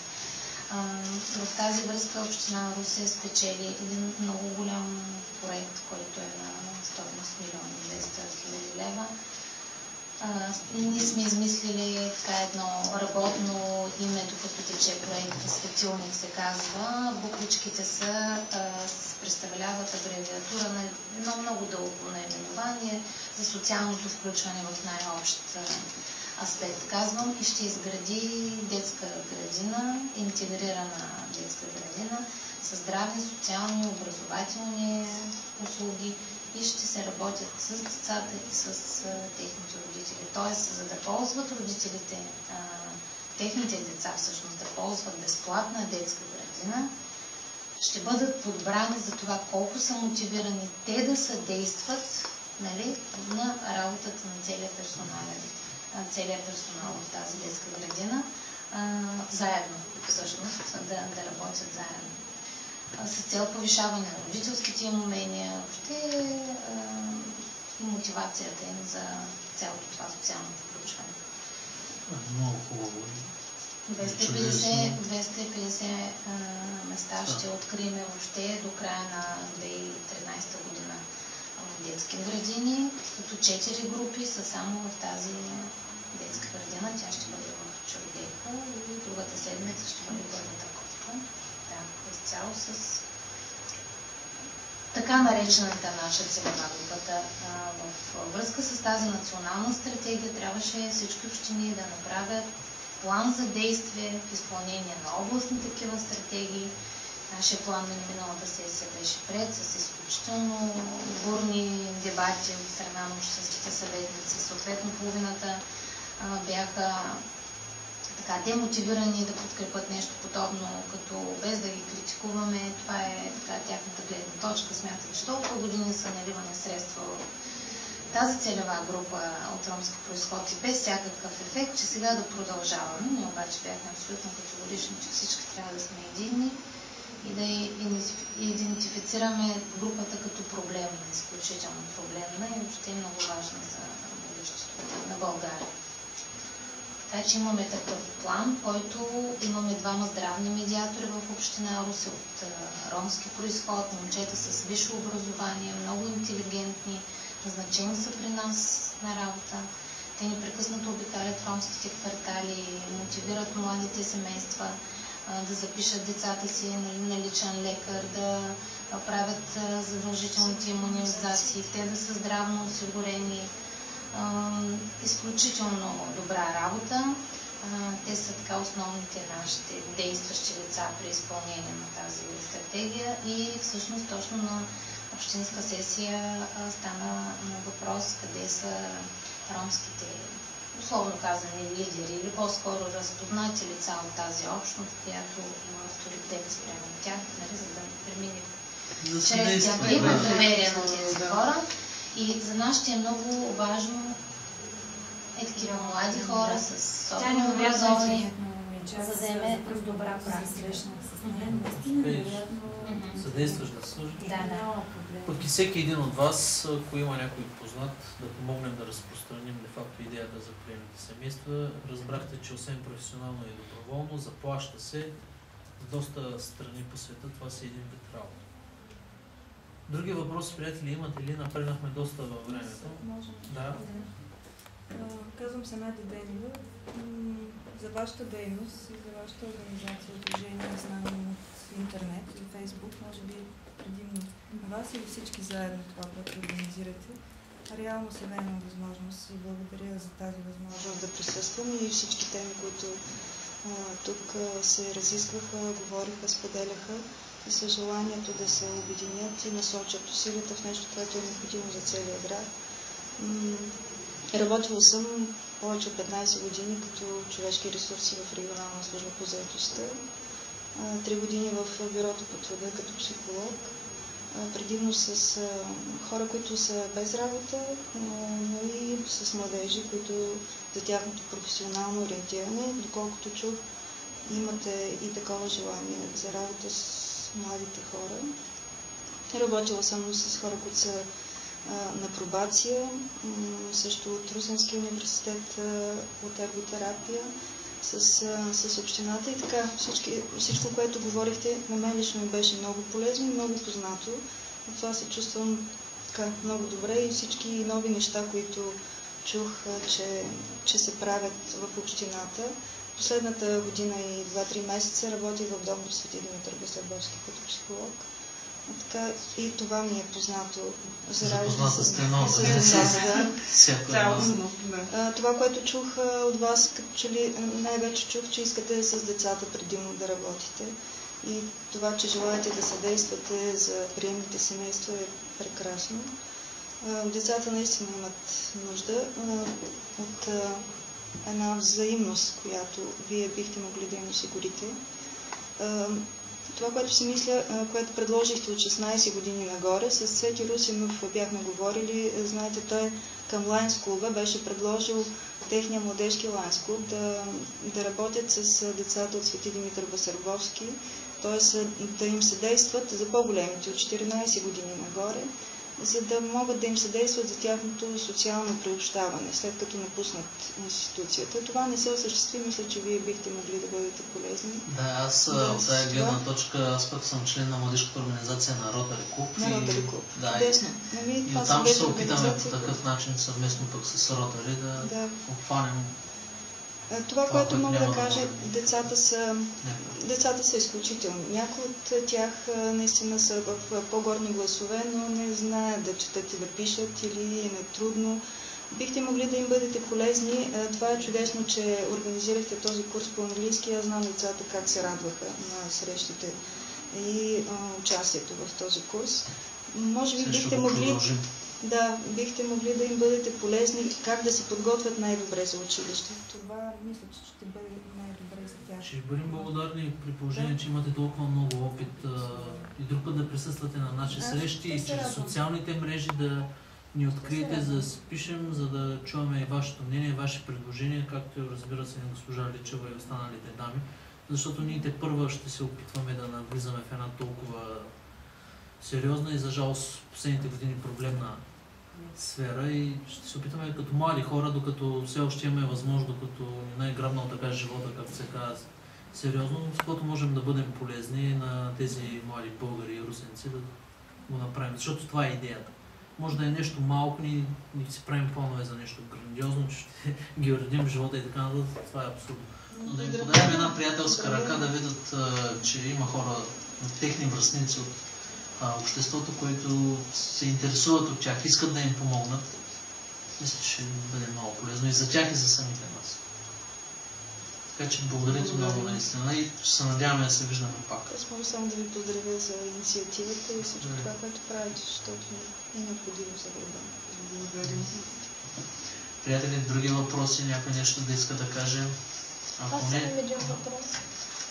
По улиците мене понякога са ме спирали разни хора с касички и показвали са ми папка с разни документи, медицински изследвания и ми казват, че кое си детенце е болно от церебрална парализа или там някакво друго заболяване и събират пари за лечението. Казват ми, че мога да даря 1 или 2 лева. И съответно издават квитанция на стойност 1 или 2 лева. И аз отначало наистина пусках парички за такива, обаче напоследък вече едно момиче от тия, които ходят с касичките из града, взех често да я виждам и ми стана малко съмнително и вече... Тя се за едно и също дете ли събира или вече друго дете? Ами тя отначало дори събираше пари по друг повод, за озеленяване, за околна среда. После вече... Ти си влязла в сериозни схеми. Тук обаче аз по физиономия я запомних. В интерес на истината, ние всички виждаме такива хора на различна възраст, които показват снимка, наистина на видимо, дете или лице с увреждания, показват документация. Никой не може да я провери към момента. Нали, в смисъл на улицата. В повечето от случаите това са наистина хора, това е нелегитимно събиране на финансови средства. Не можем да кажем дали наистина съществува това дете или лице с увреждане, но те точно на това разчитат, на нашата благотворителност и така вътрешна нагласа да помогнем, защото лев или два. Може ли тук да се включва? Това го има по принцип като схема, като техническия термин е социално инженерство. Т.е. значи манипулиране на хората да вярват в нещо, което ти искаш.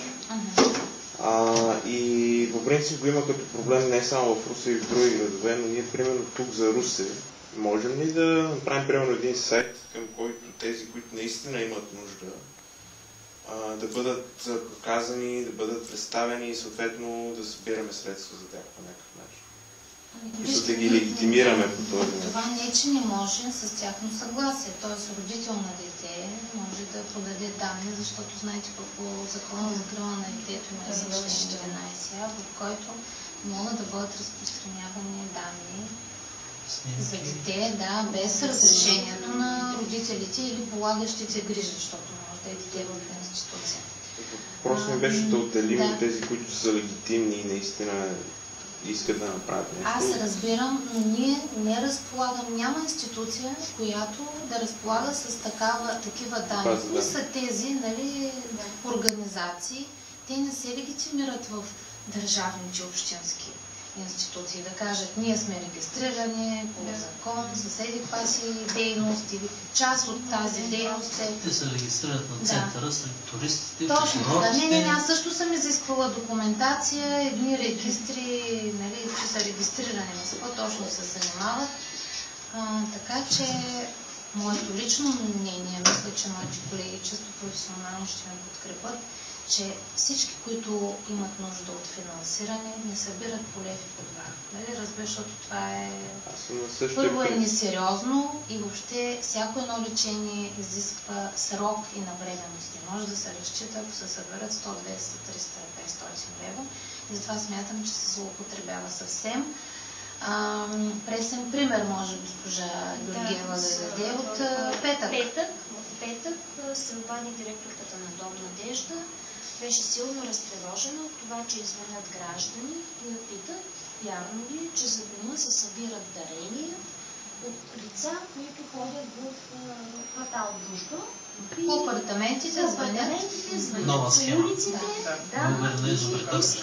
събират дарения за Дом Надежда. И в първи момент аз попитах Дом Надежда, ама нашия Дом Надежда ли става дума, да не би за някакъв друг дом да събира?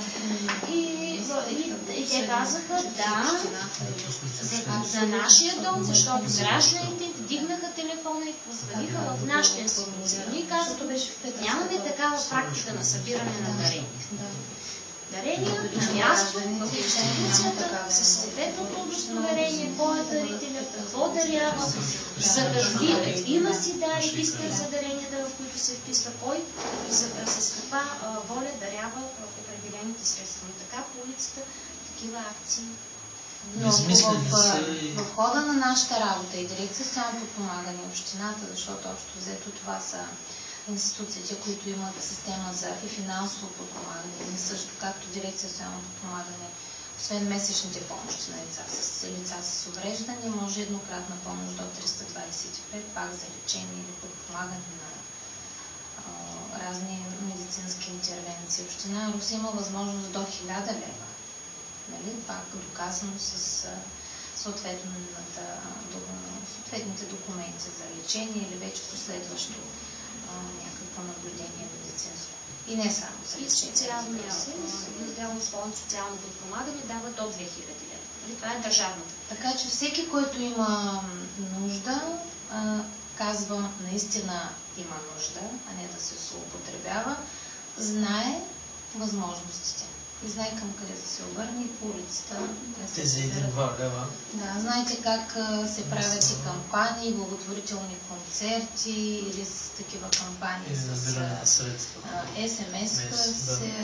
То има от до, в смисъл в рамките на един месец, събира, то не е целогодишно, защото това ще похваля и колегите от Монтана като цяло. Значи една справка с централата ни в Бургас показва следното. За миналата година сме събрали около 30 000 лева за благотворителност за такива инициативи.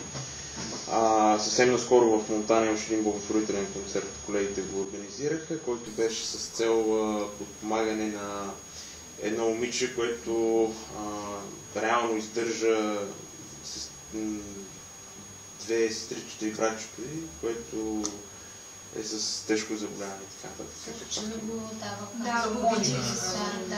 Младежки глас е национална структура със седалище в Бургас, като почти във всички вече големи областни градове има клонове, както ние сме тук.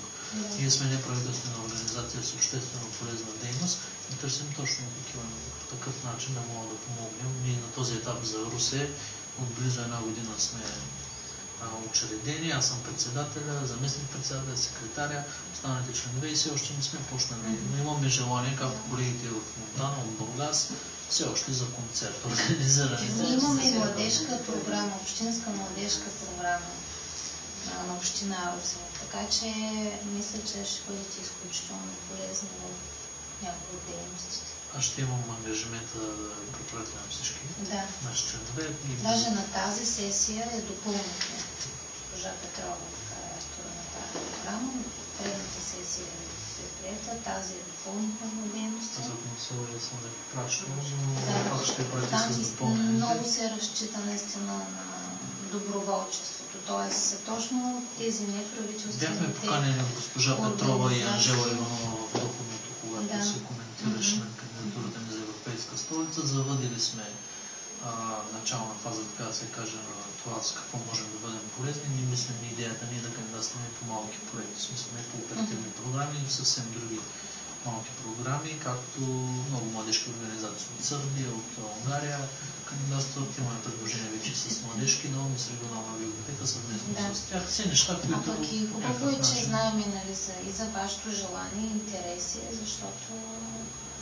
Да знаете, че има млади хора, ще използваме вашия ресурс, защото през нас минава много информация, общо взето се за закон, за какво ли не.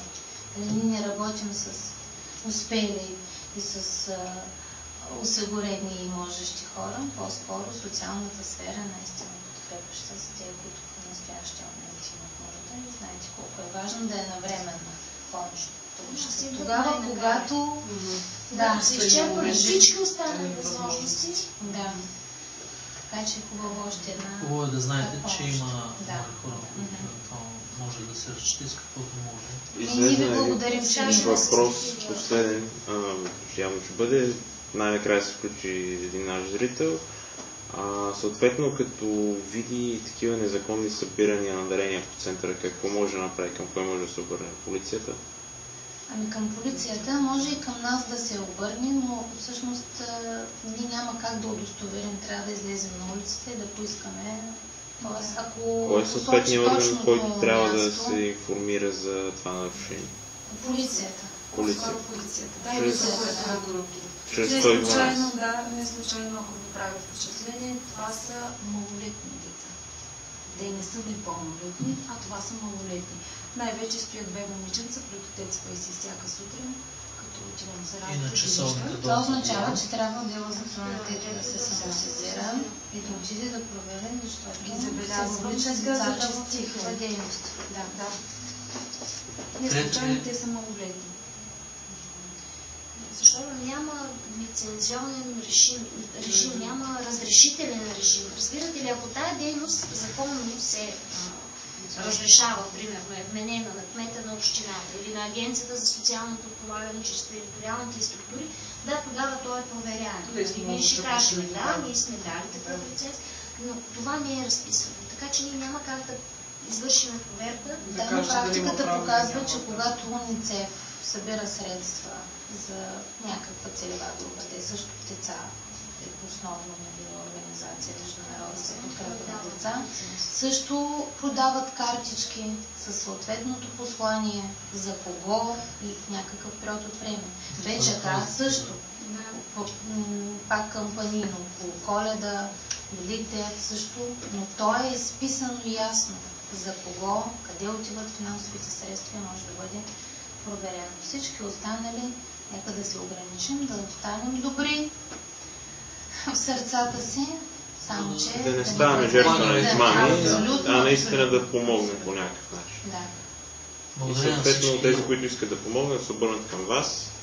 Да, ние разполагаме с информация за нуждаещите се. Ще поддържаме контакт при всички положения и в това, че сме в една сфера смисъл в общината и като цяло. Благодаря на всички, че дойдохте, на вас специално, че ни отделихте време, че ни запознахте. Имаме желание, имаме и възможности, надявам се, да бъдем полезни. Надявам се, ще работим пак. И аз ви благодаря и нека да бъдете колкото по-информирани, толкова по-добре. Първо, че за вашето развитие, после да може да бъдете полезни на всички останали, защото това е мисията на хората. Така сме създадени да бъдем полезни на другите и имаме желание. Ако тук събралите се, го показвате. Социалната сфера, работата се върши не толкова с пари и с финансов ресурс, а с голямо себеотдава на това, да помогнеш на други. С човешки ресурси, при нас основни ресурси, с които излизаме от тежката ситуация, така че аз също много се радвам, че ви има и надявам се да бъдеще. Когато вие имате някакви въпроси към нас, сме отворени да отговорим с това, което знаем и можем да сме полезни. И всяка една наша инициатива ще правите някакви проектчета, които също можем да консултираме, да ви помогнем да ги разработите. Защото всеки проект е с база данни. На базата данни нещо, което играе важна определени хора могат да предоставят, нали? А пък всъщност на базата данни се идентифицира, че има необходимост от съответния проект. Така че ще помагаме много. Нещо да разбира. Значи към вас, защо не правите някаква среща за тези младежи, които завършват с работодатели, да се вършите с ваши познати примерно? Ами това ми беше идеята по линия на Ротари. Евентуално там, но трябва, исках първо из бюрото по труда да видя дали могат да осигурят. Има много големи компании тук в Русе, като се почне да се обликваш Орбехим и така нататък. Идеята ми беше евентуално и ще бъде и за тях реклама, пък са все такива места, където винаги ще имат нужда от работни ръце, особено от млади. Другия вариант е евентуално в частния сектор, средни предприятия, по-малки, да видим дали има желаящи работодатели, било то чрез пак бюрото по труда или директно, просто както казахте вие, наши познати, трябва да самите всеки един просто да види какви познати в каква сфера има, дали биха заинтересовани. За жалост децата в социалните институции има едно леко предупреждение, предупреждение такова, че те нямат опита, нямат образованието, че има вероятност да са несериозни, да бутат и така нататък. Трябва малко да се направи. Да, най-вече да успеем с търпение и бихме могли, защото освен обучението, другото е работа. Младият човек какво друго му остава, когато излезе? Най-вече работа, да има възможност да си плаща квартира, да си покрива основните нужди, или тези, които желаят да си повишат квалификацията чрез обучение, за да може след това в живота по-лесно да се реализират. Бюрото по труда има такива насърчителни мерки за работодатели, които наемат при определени условия. Така че проведем една такава среща и като цяло една среща на работодатели с млади хора, да не е само от социалните институции, би била доста полезна, защото в Русе има си безработица сред младите. Има такива дни на кариерата и преди години, така всяка година се правиха срещи с институциите, децата, които завършват и възможности да се срещнат с работодателите, съответно работодателите да ползват някои от насърчителните мерки. Някои от нещата сега се промениха, но вие може да го продължите с вашето. Можем, трябва да почерпим. Това ни е първа среща за тази социална сфера и ти първа от тук нататък. Отделно планираме да направим една среща специално с бюрото. Трябва да продължим някои неща, които чрез консултация с вас бихте могли да кажете дали ще бъдат полезни, дали ще мога да ги продължим, защото като цяло визията ми е не само да го направим един път и да го оставим, ами да си го продължим евентуално всяка година, ние, следващите младежи или даже да е някоя друга организация, просто да... Има приемственост. Да. Това, което е интересно при нас, продължа да допълня, е, че това, което правим ние остава. Мисля, до сега инициативите, които правим, двете, които са на национално ниво, Прочети и предай веб проект, са безсрочни, т.е. те ще останат с годините, т.е. нямат период за изпълнение, след което се прекрати дейността от тях. Съответно ги разширяваме, примерно допълваме ги. На Прочети и предай вече има опция за добавяне на книги онлайн. Библиотека Любен Кравелов почнахме по инициатива на Антоанета, русенци, които имат желание да разменят изцяло безплатно и безвъзмездно книги. Идеята е една книга да сменя своя притежател, да циркулира, така да се каже, и най-вече младите да четат. В библиотеката има един рафт, там съответно са изложени книгите, всичко е безплатно, не е обвързано с някакви регистрации, не има такси. Не е нужно да оставиш книга, за да вземеш много случаи. Отива, вижда дадена книга, са писани. Да. Оставя. И като цифри в Русе са 543 книги в обращение и списания. Сега първо месец ще стане една година. Продължихме го в град Мартен, в Монтана. Село Черни бръг, Монтанска област. Идеята е да стане национална и да обърнем внимание на младите за книгите. Доста вече става интернет. Не четат. Другата инициатива, която направихме в университета, в колежа, имаме вариант сега на първи месец да си продължим, като там ще искаме да включим относно здравословното хранене и правилния начин на живот и младите хора с увреждане. Мисля, че бихте могли евентуално да се включите и ще ви потърсим. За да видим на територията на община Русе. В смисъл с физически, с ментални увреждания. Ами с всякакви, поне ние го правим съвместно с спорт. Може да обърнете внимание към диабетиците, към хората с диабет, защото те имат малко по-специфичен начин на хранене. Ами те не само тези хората, които се справят с домашни проблеми, също специална диета, меню, нали? А може и превентивно пък. Ще го обмислим, ще ви потърсим при всички положения, но се обхваща не само с физически увреждания. Въпросът ми беше, че ние нещата, които ги правим са хубави, са качествени, затова снимаме тия срещи, качваме ги после, да достигнат до максимален брой хора. Да се гледат навсякъде, това правят и колегите, и смисъл идеята е не просто да се съберем тук, нали, кой е разбрал, кой не е разбрал, просто да стигне до повече хора. Чудесно. Включително и с това извършване на живо могат да ни задават в реално време въпроси поне от 10 места. Могат да задават въпроси и се включват в дискусията, т.е. ние не ги изолираме само като зрители, ни даваме възможности да участват. Благодаря ви още един път и се надявам да се виждаме пак. На всички благодаря, че отделихте